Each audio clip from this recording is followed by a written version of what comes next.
एक कार्यक्रम को संबोधित कर रहे थे कहडौर बाजार में, और वहाँ पे आपने कहा कि सांसद विधायक मंगरौरा क्षेत्र का विकास करें, अगर अगले 15 दिन में विकास नहीं होता है तो इनके मुंह पर कालिख पोत दीजिए। और आपने कहा था हरिवंश सिंह लड़ेंगे तो उनकी जमानत नहीं बचेगी। सर क्या हुआ था, क्या है बयान पर आपका? कई पार्टियों में एक चलन है कि पार्टियों के नेता अक्सर दलितों के घर खाना खाते हैं और उसकी फोटो सोशल मीडिया पे अपलोड करते हैं। आप भी खाना खाने गए थे और आपने कहा कि आपके खाना खाने से दलित परिवार का उद्धार हुआ है, आपने ये कहा। और फिर आपने राम और शबरी वाली कहानी का रेफरेंस दिया। कुछ दिनों पहले सीएम योगी और रवि किशन, इन तमाम बीजेपी के नेताओं के दलितों के घर में खाना खाने की तस्वीरें सामने आई हैं। तो क्या आप अभी भी इसको राम शबरी से जोड़कर शबरी के उद्धार को इस तरह से रिलेट करते हैं? नमस्ते, मेरा नाम सिद्धांत है और दी ललन टॉप की यात्रा में इस समय हम लोग प्रतापगढ़ में हैं और ये है पट्टी विधानसभा। और मेरे साथ फ्रेम में हैं मोती सिंह जी, राजेंद्र प्रसाद सिंह उर्फ मोती सिंह, मैं मोती सिंह जी कह सकता हूँ ना। और कैबिनेट मंत्री रहे हैं, योगी हैं। हाँ, अभी तो मतलब आचार संहिता लगी है तो अभी बहाना, आचार संहिता में मंत्री पद थोड़ी जाता है। हाँ, विधायक वाला वो थोड़ा सा डिसॉल्व। अच्छा, ये बताइए कि आपके बारे में कुछ लोग बता रहे थे कि मोती सिंह जी के बारे में जाना तो ठीक ठाक से बोलना, वरना बहुत तेजी से एफआईआर हो जाती है। अब मुझे नहीं मालूम कि मैं पुलिस का थानेदार कब बनाया गया। जिले का कप्तान बनूंगा, डीजी पुलिस बनूंगा, थाने का अगर प्रभारी बनने का सौभाग्य मिलेगा तब उस पर विचार करेंगे। बाकी मैं मंत्री हूँ सरकार का, यहाँ का विधायक हूँ। मेरा काम एफआईआर पढ़ना थोड़ी है। तो जो कहता है वो पता नहीं वो क्यों कहता है, वही बता सकता है उसको। आप थानेदार नहीं हैं, लेकिन आपका हफ्ते भर पहले का बयान है, गुंडों से दो हाथ करने को तैयार हूँ। नहीं तो मैं पहलवान भी नहीं हूँ। गुंडों की खैर नहीं, जब तक मोदी और योगी की सरकार और भाजपा की सरकार है तो गुंडों से के खिलाफ कानूनी कार्रवाई होगी। ये सरकार का कर्तव्य है, उसमें हम सरकार का सहयोग करेंगे। मैं दैनिक भास्कर की खबर पढ़ रहा था, उसमें आपका बयान है हालिया कि गुंडों से दो हाथ भी कर सकते हैं, वोट मांगने नहीं जाएंगे। वो मुझे लगता है कि अगर उन्होंने लिखा है तो वो ठीक नहीं लिखा है। मैं अब भी कह रहा हूँ, मतलब उस बयान का अगर आपका वर्जन क्या है उस पर? हमारा वर्जन ये है कि जो भी अपराधी हैं उनके खिलाफ कानून अपनी कार्रवाई करेगा, कानून कार्रवाई करेगा। मोदी जी के पॉलिटिक्स में आए कैसे आप? अब ये डेस्टिनी है मेरी। ये वो वाला जवाब मत दीजिए, डेस्टिनी वाला जवाब। सही कहानी बताइए। मतलब कल को कोई देखे मोती सिंह जी का इंटरव्यू तो बोले कि अरे यार मोती सिंह जी ऐसे पॉलिटिक्स में गए थे। नहीं, कोई कहानी है ही नहीं है, बस डेस्टिनी है। इलाहाबाद यूनिवर्सिटी से पढ़ के आया, मुझे कोई जानता नहीं था। मेरे पिताजी का बड़ा यश था। हमारे पिताजी व्यवसायी थे और उनका बड़ा नाम था, सार्वजनिक जीवन उनका बड़ा उज्जवल था। तो मैं उन्हीं का नाम लेके 1983 में मंगरौरा का ब्लॉक प्रमुख हुआ। उसे डेस्टिनी मानता हूँ, मेरा कोई टेस्ट नहीं था पॉलिटिक्स करने का। तो इसी से पॉलिटिक्स, बीजेपी की पॉलिटिक्स शुरुआत से कि बीच में चेंज? कांग्रेस में था। मेरे परिवार के professor Vasudev Singh ji deputy speaker थे और सरकार के वर्षों तक मंत्री थे। और उस समय लगभग राजनीति करने वाले परिवार सब कांग्रेस में थे, तो मैं भी कांग्रेस में था। 95 में मैं भारतीय जनता पार्टी में आया, तब से बीजेपी की सेवा कर रहा हूँ। तब से बीजेपी की सेवा कर रहे हैं। अच्छा, जब आप 17 में चुनकर आए थे तो 17 में चुनकर आने के बाद जुलाई में ही आपका एक बयान बहुत चर्चित हुआ था। तो मुझे लगता है कि उस पर आपकी सफाई जान लेनी चाहिए। आपने एक कार्यक्रम को संबोधित कर रहे थे कहडौर बाजार में, और वहाँ पे आपने कहा कि सांसद विधायक मंगरौरा क्षेत्र का विकास करें, अगर अगले 15 दिन में विकास नहीं होता है तो अपना दल के जो विधायक हैं सोनेलाल के आर के वर्मा, संगम लाल गुप्ता और धीरज ओझा जो बीजेपी से हैं, इनके मुंह पर कालिख पोत दीजिए। और आपने कहा था हरिवंश सिंह लड़ेंगे, 19 का चुनाव आने वाला था, हरिवंश सिंह लड़ेंगे तो उनकी ज़मानत नहीं बचेगी। सर क्या हुआ था, क्या है बयान पर आपका? इस पर तो कोई टिप्पणी मैं नहीं करना चाहूँगा। हरिवंश जी जब लौट के आए ही नहीं तो जमानत बचेगी कि जाएगी, तो उस पर कोई प्रश्न नहीं उठता। तीनों विधायक सर? बाकी तीनों विधायक एक सपा में चले गए हैं और हमारे संगम लाल जी हमारे सांसद हो गए हैं, बीजेपी में हैं। धीरज ओझा जी हमारे बगल लड़ रहे हैं। मेरी शुभकामना है कि हम दोनों भारतीय जनता पार्टी के चुनाव चिन्ह पर विजयी हों।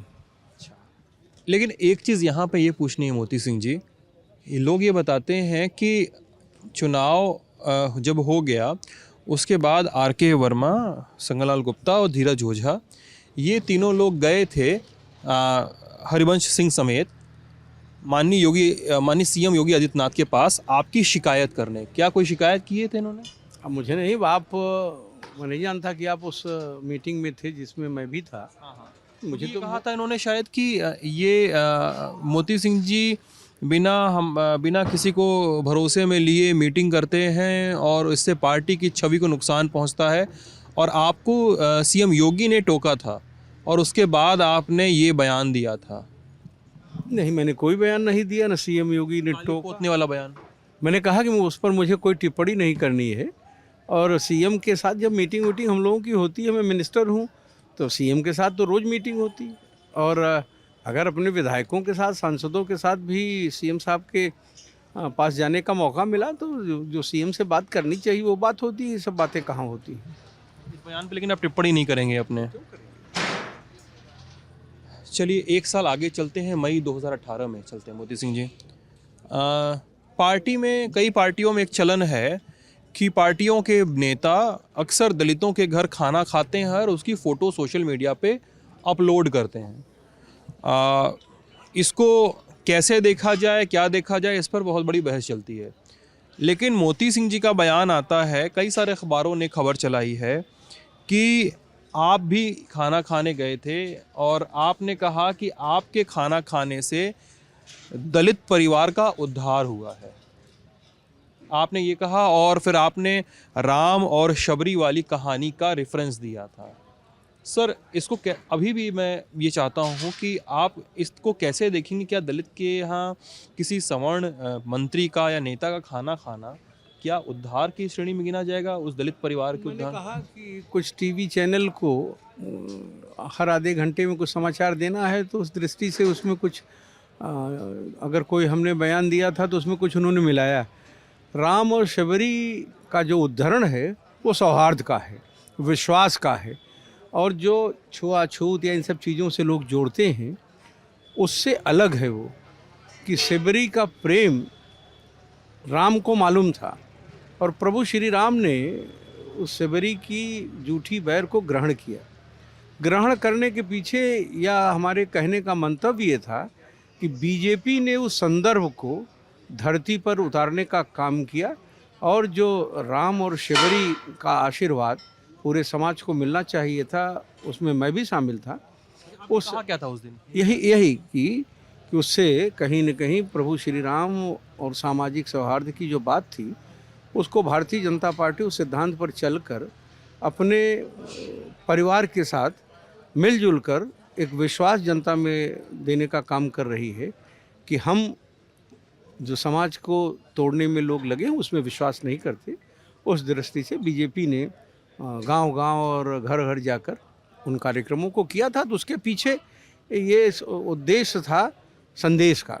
एक संदेश उससे फ्लोट हुआ कि लोग कहीं अमीर गरीब की कोई खाई नहीं है, सबको एक साथ रहना चाहिए। अभी भी क्या, अगर कुछ दिनों पहले सीएम योगी और रवि किशन, इन तमाम बीजेपी के नेताओं के दलितों के घर में खाना खाने की तस्वीरें सामने आई हैं, तो क्या आप अभी भी इसको राम शबरी से जोड़कर शबरी के उद्धार को इस तरह से रिलेट करते हैं? उद्धार की बात मैंने कहा कि ना, उद्धार तो समाचार पत्र के जो मित्र रहे होंगे उनको कुछ चटपटी खबर चलाने का शौक रहा होगा तो कर लिया। यह है उद्धरण केवल सामाजिक सौहार्द से। वीडियो भी था सर? नहीं, वीडियो में कतई ऐसा नहीं है। मुझे याद है वो चला भी था कुछ एक आध दो दिन टीवी में, तो उसमें कोई दम नहीं है। ये तो चटपटी खबरों का चलाने का शौक रहता है तो लोग चला लेते हैं। अच्छा, आपके बगल में विधानसभा क्षेत्र है कुंडा, और प्रतापगढ़ में ही लगती है विधानसभा, और आपकी और राजा भैया की मीटिंग, जो वहाँ के सिटिंग एमएलए हैं और फिर से कंटेस्ट कर रहे हैं, उनकी मीटिंग की, आप लोगों की मीटिंग की एक खबरें बड़ी तेज़ी से फैली थी कि आप लोग मीट करने गए थे। क्या हुआ था उस मीटिंग में? आपकी राजा भैया से मुलाकात क्या हुई थी? अब अगर कोई निजी मुलाकात किसी से होती है और हम लोग एक ज़िले के हैं, किसी के यहाँ कप चाय पीने चले गए, तो उसका कोई राजनीतिक मतलब थोड़ी है। तो मिलना जुलना तो रहना चाहिए, कोई दुश्मनी थोड़ी है। तो मिलना जुलना तो अच्छी बात है। मीटिंग का कोई नेतार थोड़ी था। हमारे ज़िले के हैं, हम लोग एक सदन में बैठते हैं और मैं उस रास्ते से गुजर रहा था, वो भी वर्षों वर्षों तक मंत्री थे। तो एक कप चाय पी लिया, उनके छोटे छोटे बच्चे थे, उनसे मिल लिया, तो उसका कोई पॉलिटिकल माइलेज और पॉलिटिकल मतलब थोड़ी है। मतलब नहीं था। और आपकी जो कुंडा विधानसभा में जो बीजेपी ने कैंडिडेट फील्ड किया है, सिंधिया मिश्रा, सिंधुजा मिश्रा, सिंधुजा मिश्रा सेनानी उनका नाम है, तो उनके बारे में आपका क्या सोचना है? कैसी कैंडिडेट हैं? अच्छी महिला हैं। भारतीय जनता पार्टी ने बहुत सोच समझ के उन्हें मैदान में उतारा है। मेरी शुभकामना है वो सफल हो।